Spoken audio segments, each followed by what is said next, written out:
Washington stimulus plan fixed the U.S. economy. Here to tell us is Peter Schiff, president of Euro-Pacific Capital and author of Crash Proof. Peter, thanks for joining us. Thanks for having me. So a big part of the idea of this stimulus plan from Washington is that we got to get consumers spending money again. And you say that actually the problem we're trying to fix in the economy is consumers need to spend less. Absolutely. That's part of the solution. You know, the government can't stimulate the economy. Now, in the short run, they can stimulate consumption, but more consumption is the opposite of what we need.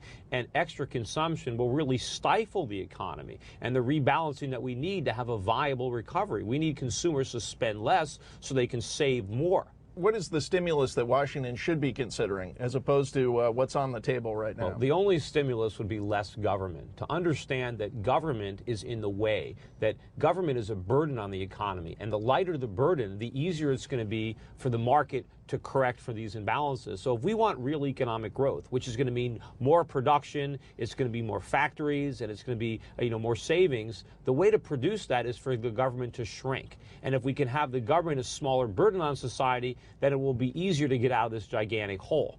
Now, one thing that right, left, and center in Washington, at least right now, seems to be convinced of is that the part of the stimulus that has construction, more roads, more bridges, there seems to be a sense that, we really need that stuff and that'll be helpful in the economy. You're not buying that. Well, maybe we need it, maybe we don't. I'd rather have the market determine what we need than government. But just because we need it doesn't mean we should build it. Because, we're broke, and I don't know if we can afford to make our bridges and our roads fancier or nicer right now. We have other more pressing needs. Sure, it would be great to have nicer roads and bridges when we can actually afford it. The problem is the resources that we would use to rebuild those roads and bridges are probably better needed elsewhere in the economy right now.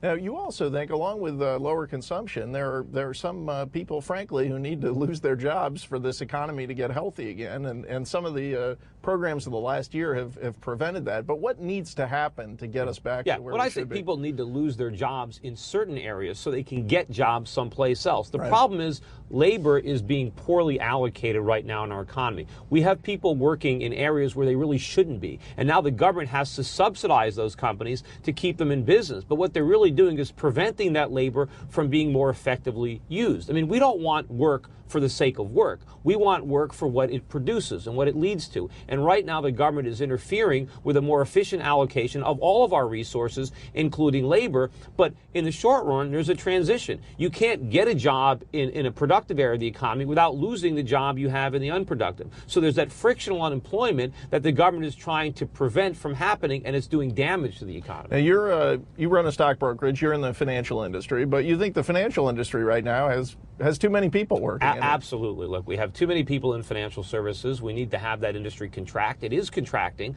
but the rate of contraction is far slower than it would be without the government. And of course, what the government is doing with all these subsidies and bailouts, I have a small brokerage firm. I have no debt. I didn't make any of these bad investments, yet I'm not getting any of this money from the TARP. It's my larger competitors who lost hundreds of billions who are getting all this money.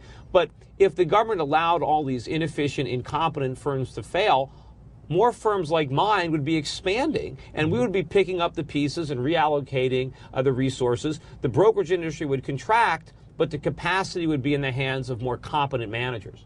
Thanks, Peter. Well, thanks for having me. And thanks to you. For OpinionJournal.com, I'm James Freeman.